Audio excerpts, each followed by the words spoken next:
प्रधानमंत्री जी के पास में कहानी की कोई कमी नहीं है।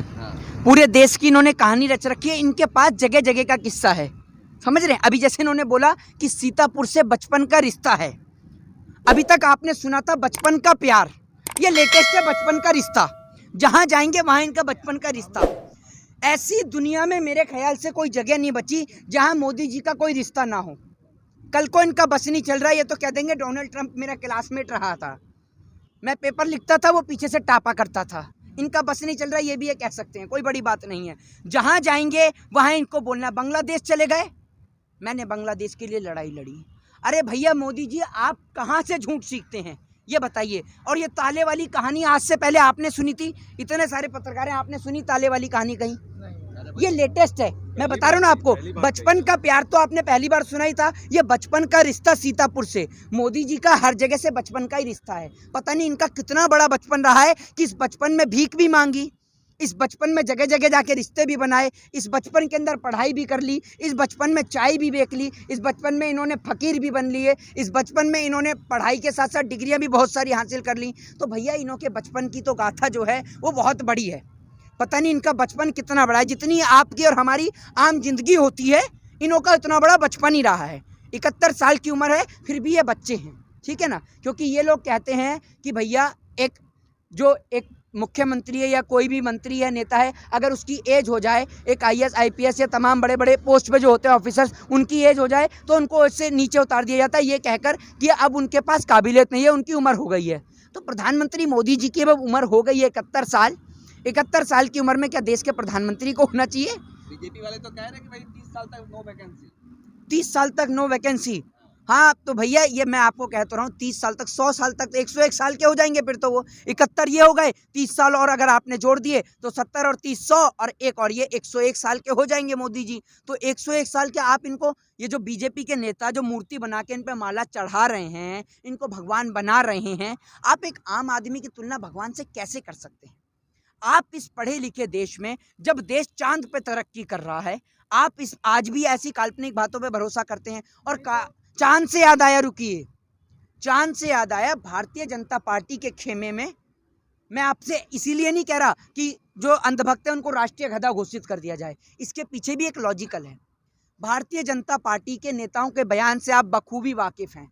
एक नेता का और ऊटपटांग बयान आया, एक नेता ने बयान दिया है कि अगर कहीं पे बारिश हो रही हो तो एक ऐसा ऐप आ गया है कि बारिश दूसरी जगह डाइवर्ट हो सकती है। अब इस बात का क्या तथ्य है बताइए? है कोई ऐसा ऐप? बता दीजिए। मेरे फ़ोन में तो है नहीं, आप लोगों के पास आईफोन है, OnePlus है, और भी तमाम तरीके के फ़ोन से आप बता सकते हैं। मेरे पास तो ऐसा कोई ऐप है नहीं। शोध करवा रहे होंगे, रिसर्च करवा रहे होंगे। नहीं, बीजेपी बिल्कुल बिल्कुल बिल्कुल, आप तो कह सकते हैं कि ये भी शोध हो रही थी कि 1947 में जो भाषण दिया उससे आज तक बेरोजगारी है। वो भाषण दिया था, ये नेहरू जी अपने साथ सारा कुछ गठरी में बांध के ले गए थे, जो आज भी बेरोजगारी है, बताइए ना। तो ये सब बातें आप कहकर अपना पल्ला झाड़ दें बेरोजगारी से, महंगाई से। एक नेता बयान दे देते हैं कि हमने गंगा सफाई में लाखों रुपए बहा दिया, पता चलता है उस जगह पे गंगा ही नहीं है जहां आपने लाखों रुपए सफाई में बहा दिया। तो भारतीय जनता पार्टी के नेताओं की बात का कोई भरोसा नहीं है, इनकी बात पे आप कभी भी भरोसा नहीं कर सकते। जनता भरोसा कर रही है, 2 बार लगातार पूर्ण बहुमत के साथ बनाया। देखिए, उत्तर प्रदेश में सरकार बनाई, वो मोदी जी की बात पे भरोसा करके नहीं बनाई, तो वो मैं बता रहा हूँ किस लिए बनाई। वो धर्म और जाति की अफीम चटाकर सरकार बनाई गई है, और धर्म और जाति का नशा कितना, जो है देश की जनता जो बेवकूफ, देश की जनता को ये दिखाया जाता है कि इस देश के अंदर अगर आज भाजपा की सरकार नहीं आएगी, कोई और सरकार आती है, तो इस देश के अंदर मुस्लिमों का राज हो जाएगा। लेकिन ये नहीं पता कैसे होगा। 70 साल से जिसे ये बताते हैं कि ये कांग्रेस की सरकार जो है ये मुस्लिमों की पार्टी रही है, ये देशद्रोही पार्टी रही है, सपा की पार्टी इसको देशद्रोही बताएंगे, बसपा को देशद्रोही बताएंगे, और तमाम बड़ी बड़ी पार्टियों को देशद्रोही पार्टी ये बताते हैं।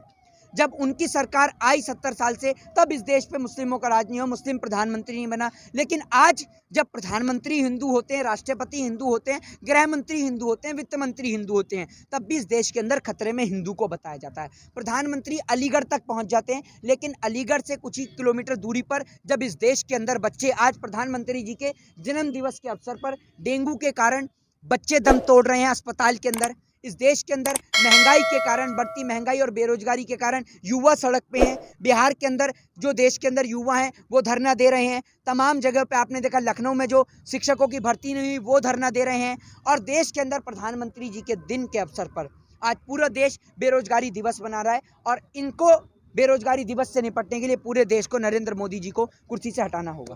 बस नहीं चल रहा है ये इनका।